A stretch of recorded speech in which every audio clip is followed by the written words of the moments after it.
بسم اللہ الحمد للہ والصلاة والسلام علی رسولہ النبی الکریم وعلی آلہ وصحبہ اجمعین اما بعد فاعوذ باللہ من الشیطان الرجیم بسم اللہ الرحمن الرحیم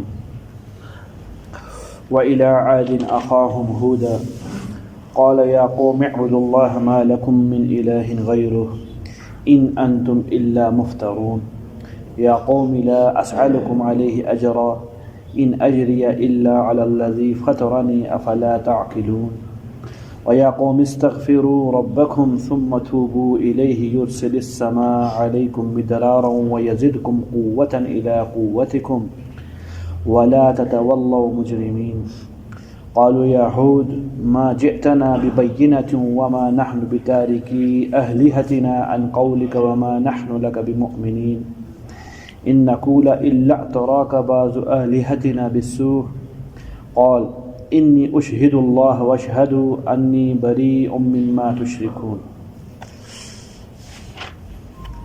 سورہ ہود میں 7 نبیوں کے حالات اللہ تعالیٰ نے بیان فرمائے ہیں۔ گزشتہ نوح علیہ السلام کا بڑا تفصیلی 3-4 صفحوں کے اندر اللہ تعالیٰ نے پورے ان کے 950 سال کی زندگی کا خلاصہ نکال کے بیان کیا۔ اس کے بعد جن کے نام پر سورت ہے سورہ ہود،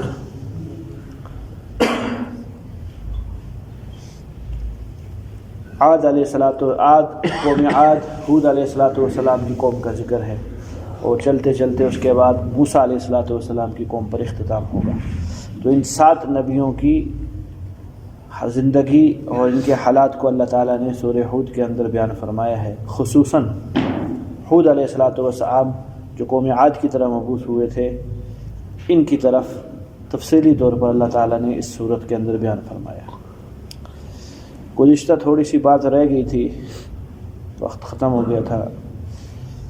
وہ بات یہ تھی کہ قرآن کا اعجاز، یہ پیچھے جو سورہ ہود کے اندر ایک نوح علیہ السلام کے واقعے کے اندر ایک آیت گزری تھی، بظاہر آیت کا ترجمہ اتنا وزنی نہیں لگتا جتنی وزنی یہ آیت ہے۔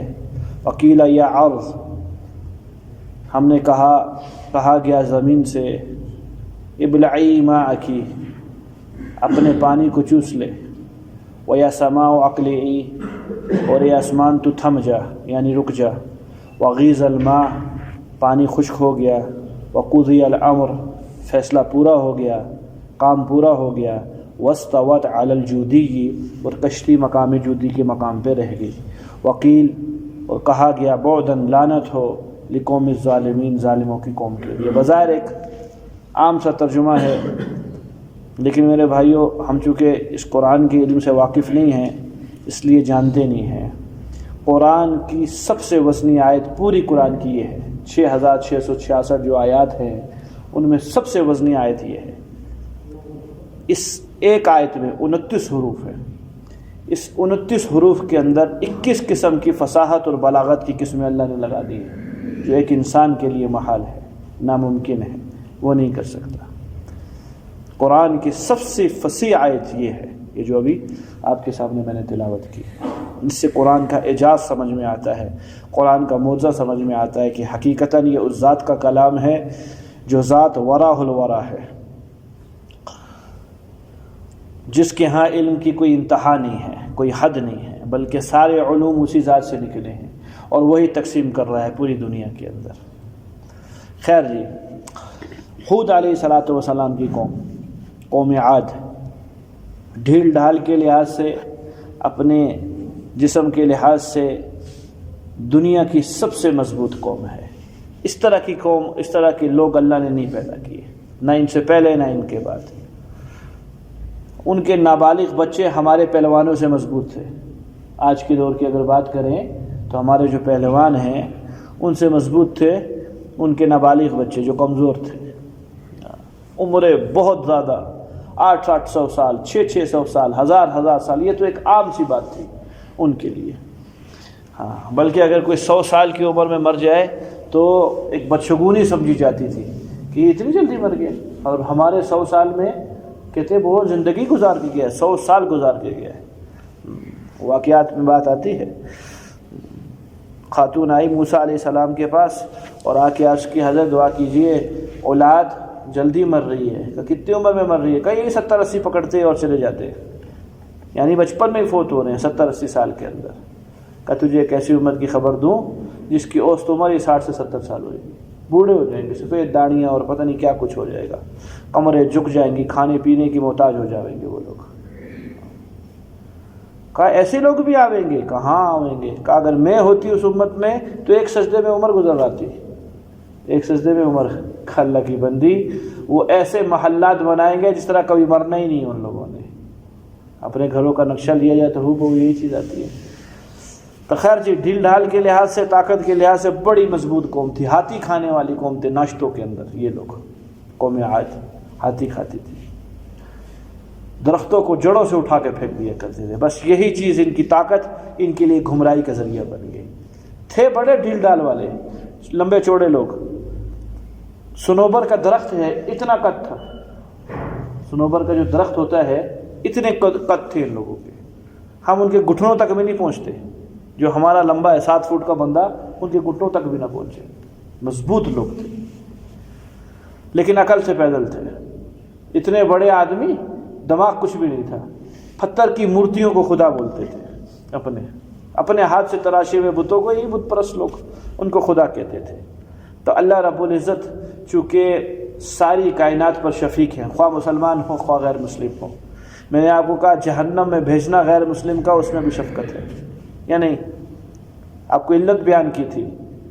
اللہ اس سے زیادہ جہنم کا عذاب تک کر سکتے ہیں یا نہیں کر سکتے ہیں؟ جتنی اس ٹائم پہ جہنم بھڑک رہی ہے، اس سے زیادہ بھڑکا سکتے ہیں یا بس ہو گئی ہے؟ بولو نا. اور ان کی جو نافرمانی ہے اس کی حد نہیں ہے. جو انہوں نے کام کیا ہے کفار نے کہ اللہ کی ذات کا جو انکار کیا، اس سے بڑا جرم حق یہ تھا اس سے زیادہ والی آگ میں ڈالتے، لیکن نہیں ڈالا، تب بھی شفقت کی ہے. یہ بھی اللہ تعالیٰ کی رحمت ہے، یہ بھی رحمت ہے. تو اللہ کی رحمت چونکہ انسانوں پر وہ شامل ہیں، مسلمان ہوں یا کافر ہوں، تو اللہ اس حال میں نہیں دیکھ سکتے لوگوں کو کہ لوگ بت پرستی یا اللہ کے غیر کو پوجیں اور اس کی عبادت کریں. حالانکہ اللہ کی ذات کا خود نقصان نہیں ہے کہ خود غرضی ہے اس میں اللہ کی، کیونکہ اللہ کی پبلسٹی کم ہو رہی ہے. لوگ اللہ کو نہیں مان رہے ہیں تو اللہ کے نام لے ہوا کم ہو رہے ہیں، لہذا اللہ تعالیٰ کی جو ایک شہرت تھی اس کے اندر کوئی کمی آ رہی ہے. ایسی کوئی بات ہے؟ مسلمانوں کا عقیدہ ہے کہ اس چیز سے اللہ رب العزت ورا الورا ہے، اللہ منزہ ہے، پاک ہے. اللہ کو کسی کی نیکی، اللہ کی بڑائی کے اندر اضافہ نہیں کر سکتی، اور کسی کی برائی اللہ تعالیٰ کی عظمت میں کمی نہیں کر سکتی. ساری کی ساری انسانیت کفر کے اندر آ جاوے، اللہ کی ذات پر کوئی نہیں. تو یہ پھر نبی کا بھیجنا صرف ان کی خیر خواہی کے لیے تھا، اپنی ذات پر کوئی بات نہیں تھی کہ میری ذات پر کوئی بات ہے. اللہ نہیں چاہتے کوئی انسان جہنم میں جائے، سزا کے طور پہ جائے گا. کس کے طور پہ جائے گا؟ غصے کی حالت میں اللہ اس کو بھیجیں گے جہنم میں، خوشی سے نہیں بھیجیں گے جہنم میں، خوشی سے جنت میں بھیجیں گے. اور ہدایت کس حالت میں بھیجیں گے؟ غصے کی حالت میں. تو پتہ کیا چلا اللہ کی مرضی اور خوشی کیا ہے؟ سارے جنتی بن جائیں. اس لیے نبیوں کو بھیجنا ہے. نفوس قدسیاں، ان سے پاک ہستیاں کوئی بھی نہیں ہوتی. وَإِلَىٰ عَادٍ، آخر جی قوم عاد کی طرف بھیجا اخاہم، انہی کے بھائی کو. وہ کون تھے؟ ہود علیہ السلام. یہ حقیقی بھائی نہیں ہے، قوم کے رہنے والے ایک ہی قوم تھا، ان کو بھائی کہتی ہے کہ بس یہ ان کے بھائی ہیں، حقیقی بھائی نہیں ہے اس کے. تو جیسی قوم تھی ویسے ہی نبی بھی تھے. جو قوم کا حلیہ تھا اور جو حیت تھی، ایسی نبی کی بھی حیت یہی تھی، ہود علیہ السلام کی. اور ظاہری معجزے اس نبی کو بہت کم ملے ہیں، ہود علیہ السلام کو. ظاہری معجزے جس طرح آپ صلی اللہ علیہ وسلم کے تھے، بلکہ آپ کی بعثت سے پہلے کے کئی معجزے ایسے تھے. آپ کو سنیے، 390 سال کا بابا. کتنا ہے؟ 390 سال زندگی ہے اس آدمی کی. راہب ہے، عیسائی ہے، 390 سال ہو چکی ہے زندہ. ابو بکر صدیق رضی اللہ تعالیٰ عنہ کا گزر ہوتا ہے ایک مقام سے، اور اس راہب نے ابو بکر صدیق رضی اللہ عنہ کو دیکھا، روک لیا. رکو. کہ تو کون؟ ابو بکر صدیق رضی اللہ عنہ کہا مجھ کو چھوڑ، میں تجھے پہچانتا ہوں. کہ تو مجھے کیسے پہچانتا ہے؟ میری زندگی میں پہلی دفعہ آج اس جگہ سے گزر ہوا ہے، تو مجھے کیسے جانتا ہے؟ کہا میں تجھے اچھی طرح جانتا ہوں، میں تجھے تورات سے جانتا ہوں، انجیل سے جانتا ہوں، زبور سے جانتا ہوں، میں تجھے بہت پرانا جانتا ہوں، تجھ کو بھی جانتا ہوں، تیرے بڑے کو بھی جانتا ہوں. کہا میرا بڑا کون؟ اس ٹائم تک ایمان لائے نہیں تھے. اور بات ابھی تو آپ صلی اللہ علیہ وسلم دنیا میں تو تشریف آوری تھی، مبعوث نہیں ہوئے، 40 سال عمر نہیں ہوئی تھی آپ وسلم کی. کہا اس کے لیے مہلت مانگی ہے اللہ سے اور آج تک زندہ ہوں اسی مہلت پر، 390 سال عمر ہے میری۔ چومنے لگا ہاتھ ابو بکر صدیق، کیا ہم نے اپنی کتابوں میں تجھ کو بھی پڑھا ہے، تیرے بڑے کو بھی پڑھا ہے، تجھ کو مبارک ہو، تو ایمان لائے گا، پہلا ہوگا اور خلیفہ بھی پہلا ہوگا۔ نہیں سمجھ میں آئی؟ علامہ اصفہانی رحمۃ اللہ علیہ نے اس روایت کو نقل کیا اور حسن روایت ہے، ضعیف نہیں ہے، حسن درجے کی روایت ہے، کمزور روایت نہیں ہے۔ اگر انسان آنکھیں کھولے تو حق ملتا ہے۔ نہیں سمجھ میں آئی ہے؟ آنکھیں کھولے کیا ملتا ہے؟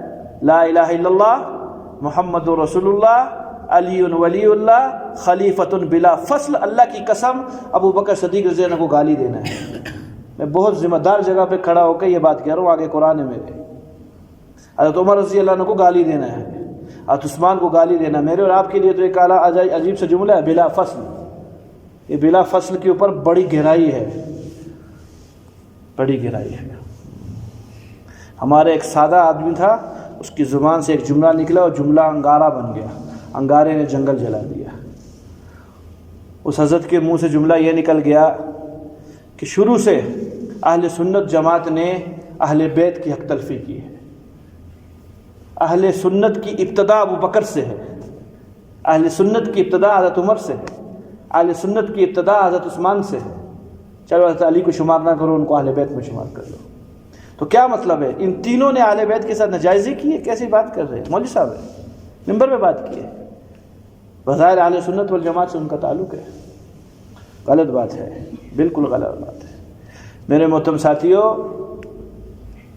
پوری کی پوری امت کا اجماع ہے، جناب محمد رسول اللہ صلی اللہ علیہ وسلم کے سمیت تمام انبیاء کے بعد اگر کسی آدمی کا ایمان ہے تو وہ ابو بکر صدیق رضی اللہ تعالیٰ عنہ ہے۔ قرآن نے کہا اس چیز کو، ہم نے نہیں کہا۔ تو یہ بلا فصل والی جو بات ہے، یہ کیا ہے؟ ایک قسم کی گالی ہے جو دی جا رہی ہے۔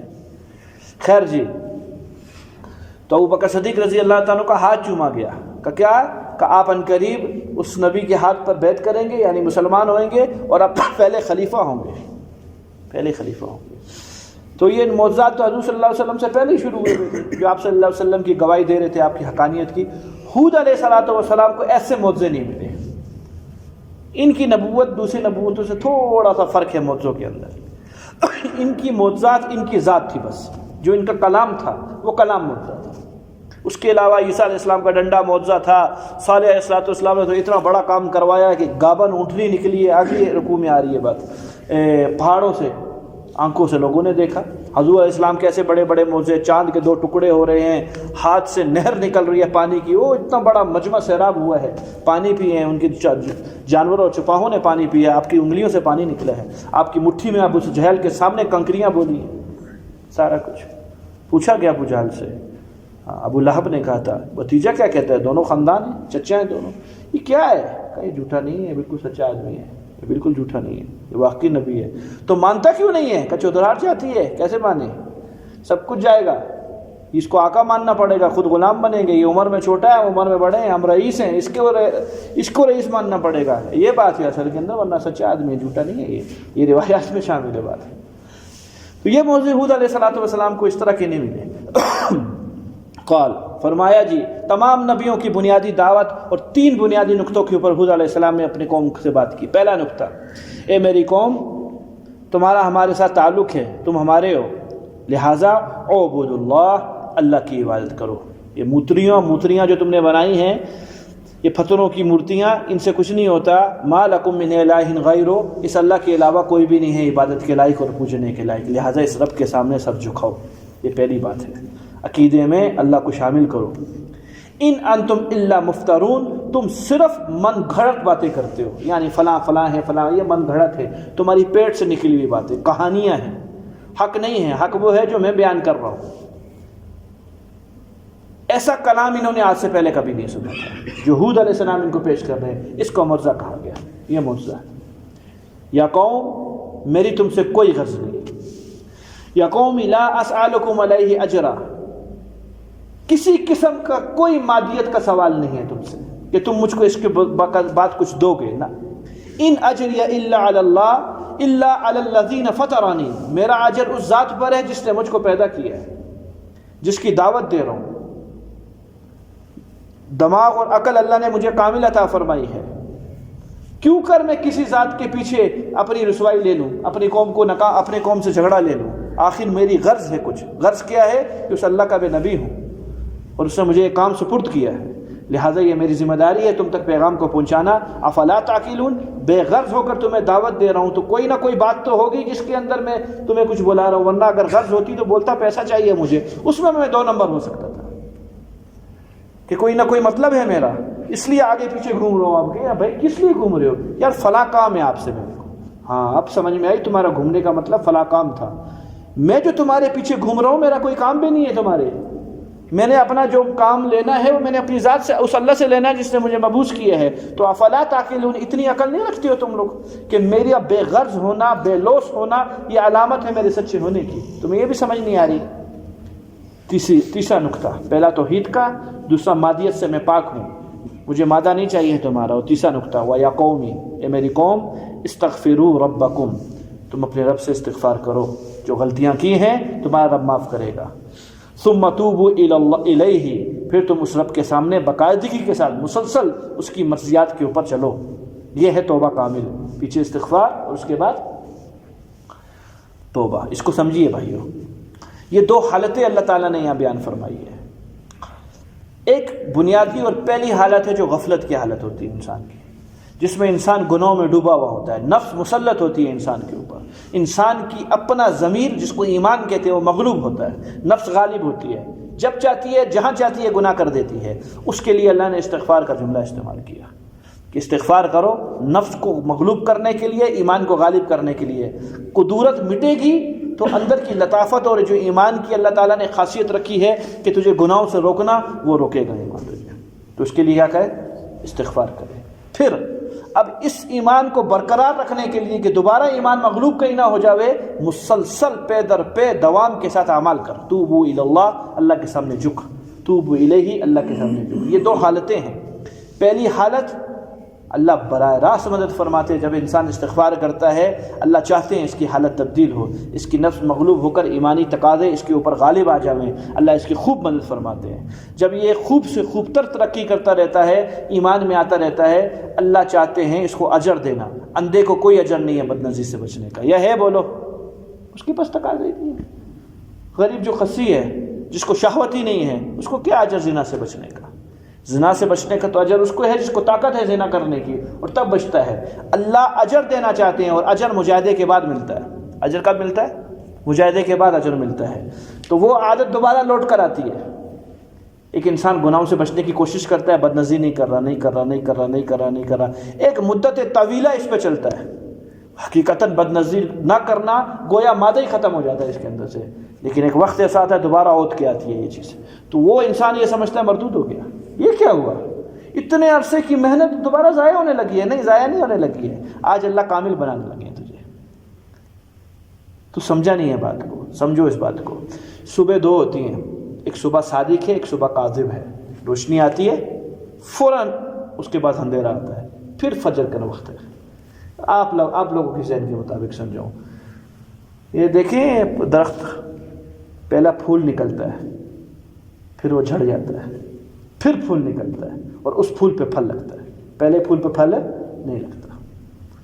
شکل و شباب دونوں ایک ہی ہیں، جو دوسرے پھول پہ جس پہ پھل لگنا ہے اس کی شکل بھی، اور جو پہلے جو جھڑ جائے گا اس کی شکل بھی دونوں ایک ہی ہے۔ دیکھنے والا دھوکہ کھا جاتا ہے کہ یہ اصل ہے، یہ اصل نہیں ہے، اس نے جھڑنا ہے، اس کے بعد پھول آنا ہے، اس پھول کے اوپر پھل لگنا ہے۔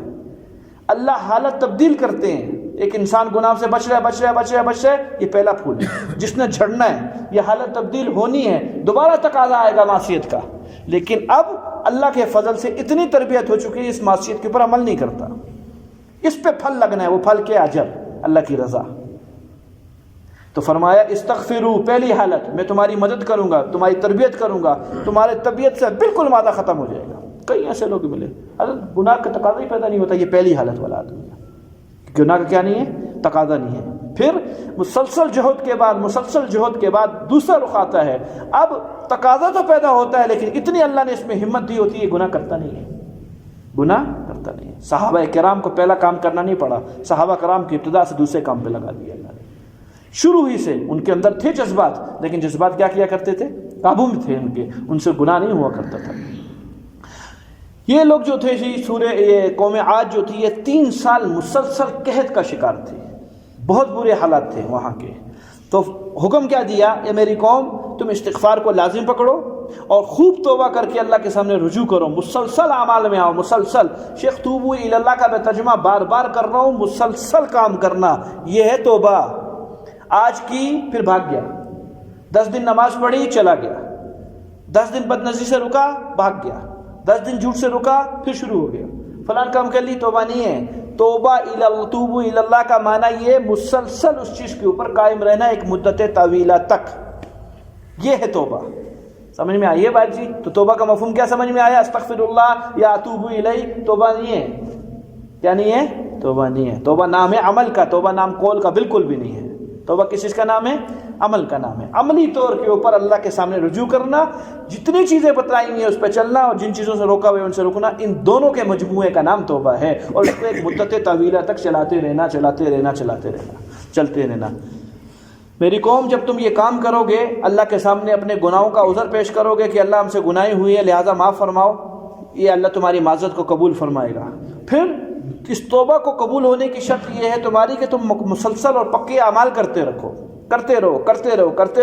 ہوگا کیا؟ سب سے پہلے تیری دنیا بنائیں گے اللہ۔ یرسل السماء علیکم مدرارا، برسائیں گے اللہ تم پر بارش کو، یہ جو قحط پڑا ہوا ہے ختم ہو جائے گا۔ پہلا تیرے رزق کا بھی تعلق دنیا کے ساتھ ہے، اللہ تجھے رزق بھی عطا فرمائیں گے۔ وَيَزِدْكُمْ قُوَّةً إِلَىٰ قُوَّتِكُمْ، جتنی طاقت ہے اس سے کہیں گنا طاقت اللہ تمہاری بڑھا دیں گے۔ پہلے ہی تم لوگ اتنے موٹے تازے ہو، اللہ اور عطا فرمائیں گے تمہیں طاقت۔ تو بھی خالی یہ کام کرے، دونوں دنیا ہے۔ تیرے قحط کو بھی دور کریں گے، مطلب کیا چلا؟ استغفار سے رزق ملتا ہے، عام آدمی کو نہیں سمجھ میں آتی۔ صاحب آئے نا حضرت رزق میں بے برکتی ہے، استغفار کیا کر، یہ مجھے نہیں پتا تھا، چلا گیا۔ وہ قرآن کہتا ہے استغفار کرو رزق بڑھتا ہے۔ نرینہ اولاد چاہیے، قرآن کہتا ہے استغفار کرو نر اولاد دوں گا میں تمہیں، لڑکے پیدا کرواؤں گا تمہیں خوشحالی چاہیے، قرآن کہتا ہے استغفار کرو ملے گی۔ نہ تعویذ کیوں نہیں دے رہا یہ بندہ؟ تعویذ دے۔ اللہ کا بندہ تعویذ کی حیثیت اس کے مقابلے میں بالکل کم ہے۔ یہ سمندر ہے، تعویذ قطرہ ہے۔ قرآن سے بڑھ کر کیا چیز ہے بھیا؟ کیا ہے؟ بولو نا کچھ۔ عقائد اپنے مضبوط رکھیے، عورتیں ملوث ہیں ان چیزوں کے اندر، بچائیے ان کو، خوب سے خوب بچائیے۔ فرمایا استغفار کرو، دنیا بھی بن رہی ہے تیری، آخرت بھی بن رہی ہے، دنیا میں بھی تجھ کو رزق عطا فرماؤں گا۔ وَلَا تَتَوَلَّوْا مُجْرِمِينَ، گناہ گار ہو کر منہ مت پھیرو کہ بات کو سن لیا بس ٹھیک ہے، ہمارے لیے نہیں کی ہے، کسی اور کے لیے بات ہے، توجہ کرو۔ تو 3 بنیادی نقطوں پر دعوت دی ہے ہود علیہ السلام نے۔ پہلا نقطہ توحید کا نقطہ، جو اس کائنات کا مرکز ہے، اس توحید پر یہ کائنات کا گھوم رہی ہے۔ عبادت کے اندر اللہ کو شریک مت کرو، عبادت کے اندر اللہ کو شریک بالکل نہیں کرو۔ خالی عبادت نام کی نہیں ہے، ساری مرضیات کا نام عبادت ہے بھیا، جملہ مرضیات اللہ کی۔ اب اللہ کی مرضی کیا ہے؟ جو حضور صلی اللہ علیہ وسلم کا فرمان ہے وہی سب کا سب اللہ کی مرضی ہے۔ ڈھونڈو، تلاش کرو کہ اللہ کی مرضی کیا ہے۔ فرمایا ساری اللہ کی مرضیات پر عمل کرو، اپنے غیر کو، اپنی نفس یہ بھی اللہ کی غیر ہے، اس کے تقاضے پر بھی عمل نہیں کرو۔ خالی یہاں سے مراد یہ نہیں کہ اس مورتی کے نیچے سر نہیں جھکانا، اپنی نفس کے نیچے بھی سر نہیں جھکانا۔ کیا مطلب؟ بدنظری کے موقع کے اوپر بدنظری کر دی تو نفس کے سامنے سر جھکا تو دیا، اور کیا کر دیا؟ یہ عادی عابد شارب الخمر کا عابد الوثن، عادی شراب کا پینے والا، بت پرستی کرنے والا ہے، بتوں کی عبادت کرنے والا ہے۔ یہاں سے یہ بات سمجھ میں آتی ہے کہ نفس کی پوجا کرنا گویا غیر کی عبادت کرنا ہے۔ مان تو رہا ہے نا عبادت کے اندر۔ آگے دوسرا نقطہ، مجھے تم سے کوئی سوال نہیں ہے، مجھے تم سے کوئی غرض نہیں ہے، میری غرض اللہ کے ساتھ ہے، وہ مجھے چلائے گا۔ اور تیسرا، میں تمہیں حل بتاتا ہوں، رجوع الی اللہ کا طریقہ کیا ہے۔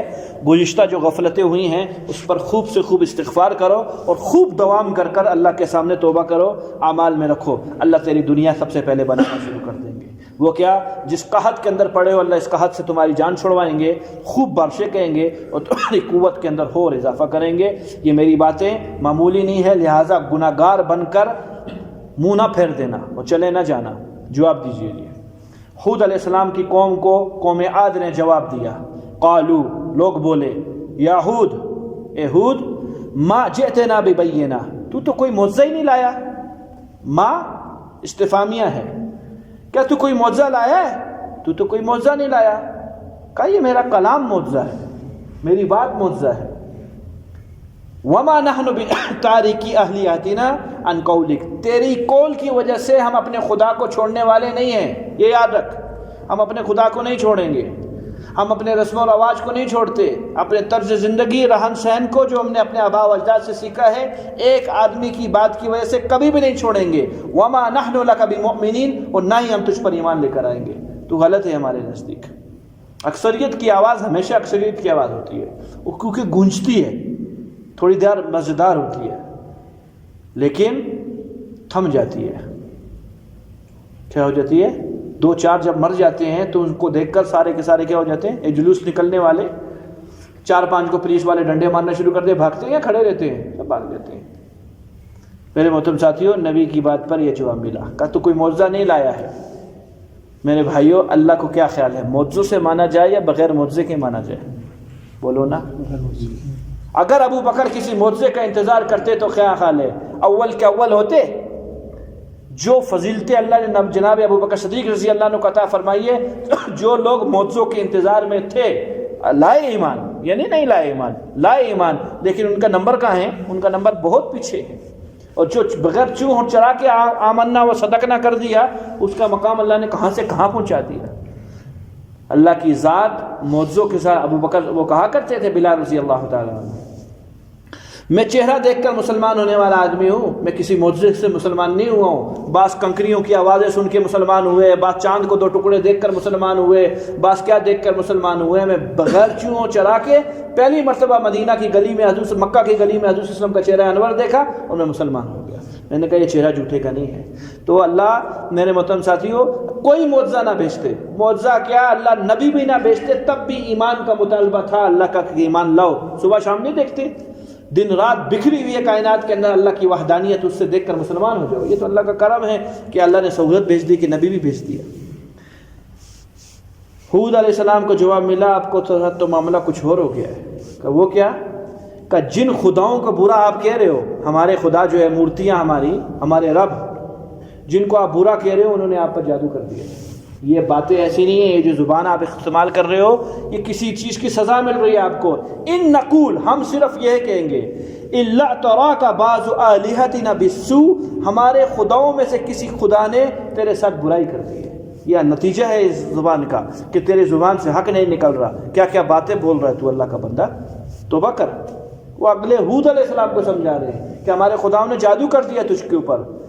جب بات یہ آ گئی تو ہود علیہ السلام نے فرمایا، قال انی اشہد اللہ، میں اللہ کو گواہ بناتا ہوں، واشہدوا، اور تم بھی گواہ بنو اس بات کے، انی بریء مما تشرکون، میں ان تمام خداؤں سے بری ہوں جن کو تم شرک کر رہے ہو۔ میں کسی کو نہیں مانتا، میں اللہ کو مانگتا ہوں، جو کر سکتے ہو کر لو۔ من دونی فکیدونی جمیعا، تم بھی اور تمہارے خدا بھی سب مل جاؤ، ثم لا تنظرون، مجھ کو بالکل کوئی مہلت نہ دو، جو میرا کر سکتے ہو کرو، بگاڑو۔ اگر یہ بات ہے، انی توکلت علی اللہ ربی و ربکم، میں اپنے اور تمہارے رب پر اعتماد کرتا ہوں، یعنی خدا، تمہارا رب بھی اللہ ہے، بے شک تم نہیں مانتے، میرا رب بھی اللہ ہے، میں مانتا ہوں، ان دونوں اسی ذات پر اعتماد ہے جو میرا اور تمہارا رب ہے۔ ما من دابۃ الا هو آخذ بناصیتها، اس کائنات میں کوئی ایسا چپایا نہیں ہے جس کی چوٹی اس کے ہاتھ میں نہیں ہے، جس کی پیشانی پر وہ قابض نہیں ہے، کچھ نہیں کر سکو گے میرا، لگا لو زور اگر لگا سکتے ہو تو۔ ان ربی علی صراط مستقیم، میرا رب سیدھے راستے پر ہے۔ مراد یہ ہے کہ میرے رب نے مجھے سیدھا راستہ اختیار کروایا ہوا ہے، اور میرے رب جو سیدھے راستے پہ چلتا ہے، رب اس کی مدد کرتا ہے۔ فَإِن تَوَلَّوْا، اگر تم منہ پھیرو گے، فَقَدْ أَبْلَغْتُكُمْ، میں نے اپنا کام کر دیا ہے، پیغام پہنچا دیا ہے، ما ارسلت بہ الیکم، جو میرے ہاتھوں میں بھیجے گئی تھی تمہاری طرف، یعنی پیغام پہنچانا بھیجا گیا تھا، وہ بھیج چکا ہوں۔ وَيَسْتَخْلِفُ رَبِّي قَوْمًا غَيْرَكُمْ، اور یہ بات کان کھول کے یاد رکھو، میرا رب تمہارے علاوہ کسی اور کو تمہارے پیچھے زندہ کر دے گا، بنا دے گا، اور وہ اللہ کی عبادت کریں گے۔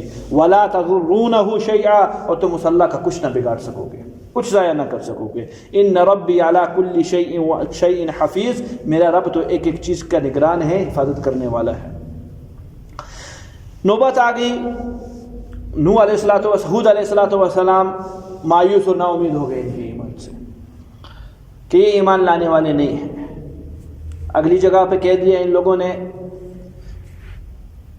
من اشد منا قوہ، جب یہ بات ہے کہ تیرا ہم کچھ نہیں بگاڑ سکتے، تیرا کیا، تیرا رب ہمارا کچھ نہیں بگاڑ سکتا، من اشد منا قوہ، ہم سے بڑا ہے کوئی طاقت والا، لاؤ میدان کے اندر دیکھ لیں گے کیا ہوتی ہے۔ جب یہ نعرہ لگا تو بھیا معاملہ تمام کر دیا اللہ نے۔ اللہ فرما رہے وَلَمَّا جَاءَ أَمْرُنَا، جب ہمارا فیصلہ آ گیا، فیصلے سے مراد عذاب ہے، نجینا ہودا والذین آمنوا معه برحمت منا، ہم نے فوراً نبی اور نبی کے ماننے والے ان کو کہا اپنی رحمت سے تم تو نکلو سائڈ پر، ان کو بچایا، ونجیناہم من عذاب غلیظ، ایک سخت عذاب سے ہم نے ان کو حفاظت فرما دیا۔ باقی کون رہ گیا؟ وتلک عاد، اللہ فرماتے یہ تھی قوم عاد، جحدوا بآیات ربہم، جنہوں نے اپنے رب کی انکار کیا، اپنے رب کی آیات کا انکار کیا، وعصوا رسلہ، اور اس نے اپنے رسولوں کا انکار کیا اور نافرمانی کی، واتبعوا امر کل جبار عنید، ہر ضدی اور سرکش حکم کی اتباع کی، نبی کا اتباع نہیں کی۔ اللہ نے وجہ بتا دی کہ کیوں ایمان نہیں لائے، تکبر، ضد ہو سرکشی، تکبر کی دونوں انجام ہیں کہ اس کی وجہ سے ایمان نہیں لائے۔ وَأُتْبِعُوا فِي هَذِهِ الدُّنْيَا لَعْنَةً، پیچھے آئی ان کے اس دنیا میں بھی لعنت، وَيَوْمَ الْقِيَامَةِ، اور کل قیامت کے دن بھی لعنت۔ الا، لوگوں غور سے سنو، یہ تھی قوم عاد جس نے یہ کام کیا، ان عاد کفروا ربہم، قوم عاد نے اپنے رب کا انکار کیا۔ الا، پھر لوگوں سنو، بعدا لعاد قوم ہود، لعنت ہو اللہ تعالیٰ کی قوم عاد پر جو کہ ہود علیہ السلام کی قوم تھی۔ ہوا کیا؟ ثمانیت لیالیوں و سبع لیالیوں و ثمانیت ایام، 7 راتیں 8 دن طوفانی ہوا چلی ہے، وہ جتا حد نظر زمین سے اٹھے اور وہاں گئے، ہوا اٹھا کے لے کر گئے اتنے مضبوط لوگوں کو جو ہاتھی کھانے والی قوم تھی، جو درختوں کو 2 انگلیوں کے درمیان سے اٹھا کے پھینک دیا کرتے تھے، وہاں اللہ نے ایک دوسرے کو ساتھ پٹخایا ہے اور ٹکرا ٹکرا کے زمین پہ پٹخایا اور یوں اللہ نے مارا ہے۔ ایسے لگتا تھا جس طریقے سے بڑے بڑے درخت جڑوں سمیت نکل کے کئی بار نکل گئے ہیں، یہ ان کا اللہ تعالیٰ نے حال کیا ہے۔ 7 راتیں 8 دن مسلسل طوفانی ہوا چلی ہے، ہوا کا طوفان اللہ نے بھیجا ہے، اور اس ترتیب پہ ایک قرآن ہی کہتا ہے، دوسری جگہ کے اوپر کہ چیخ آئی ہے، دونوں ہو سکتا ہے، چیخ بھی آئی ہو فرشتے کی اور ساتھ یہ بھی ہوا وہ ہوا بھی چلی ہو۔ اللہ تعالیٰ نے انہوں نے اللہ سے کیا کہا تھا؟ من اشد منا قوہ، ہم سے بڑا ہے طاقت والا، اللہ نے وہی ترتیب بتائی ہے، میں ہوں طاقت والا۔ تو بھیا کل بندی کیا ہے؟ یہ جتنی کے جتنے اللہ احوال سنا رہے ہیں یہ مجھ کو اور آپ کو، ہم عقلاً اللہ کو طاقت والا سمجھتے ہیں، ایمان ہونے کے ناطے اللہ کو بہت سمجھتے ہیں کہ اللہ ہمارا سب کچھ کر سکتے ہیں، لیکن میرے بھائیوں طبیعت وہ نہیں مانتی ہماری کہ اللہ ہمارا کچھ کر سکتے ہیں۔ اگر طبیعت مانتی، ایک چوہا پورے گھر کے نظام کو تبدیل کر دیتا ہے، ایک چوہا آ جائے نا سارا نظام دھرم برم ہو جاتا ہے۔ طبیعت مانتی ہے کہ یہ کیا کہ عقل نہیں، طبیعت مانتی ہے یہ کیا کہتا ہے، اللہ کا کچھ نہیں کر سکتا ہے، وہ غریب خود ڈر رہا ہوتا ہے، لیکن عجیب سے ایک طبیعت کے اندر وحشت ہے انسان کی، وہ اس سے بھاگ رہا ہوتا ہے، اللہ کو اس سے کچھ کرنا نہیں ہے۔ اگر طبیعت مانے نا کہ اللہ تعالیٰ کچھ کر سکتے ہیں تو مجال نہیں میرے بھائیوں، کچھ دیر کے لیے بھی ہم اللہ تعالیٰ کی نافرمانی میں رہ سکتے ہو۔ تو ہود علیہ السلام یا دیگر نبی، قرآن ہمیں یہ واقعہ سنا کر یہ کہتا ہے کہ اس رب نے اتنے بڑے بڑے لوگوں کے ساتھ اتنا کچھ کر دیا، اگر نافرمانی پہ آؤ گے تو انجام یہی ہے۔ بس تمہارے ساتھ نسبت لگی ہے جناب رسول اللہ علیہ السلام کی، اس نسبت نے تمہیں بچایا رکھا ہے، اگر وہ نسبت نہ ہوتی تو فیصلے کب کے قضی الامر، جس طرح دیگر کے لیے کہا جاتا ہے تمہارے لیے بھی کہا جاتا کہ فیصلہ ہو چکا ہے۔ اللہ تعالیٰ کے لیے سلیم عطا فرما کر ہمت کے ساتھ اعمال کی توفیق عطا فرمائے۔ اللہم صلی علی محمد وعلى آل محمد وبارك وسلم۔ ربنا آتنا في الدنيا حسنة وفي الآخرة حسنة وقنا عذاب النار، آمین۔ ایک مشورہ ہے، چھٹی جمعرات کی جگہ جمعے کو کریں تو کیا ہے؟ درس کی، جمعرات کو درس کیا کریں، جمعے کو چھٹی کیا کریں، ٹھیک؟ بولو نا، یہ دور والے بولے ہیں۔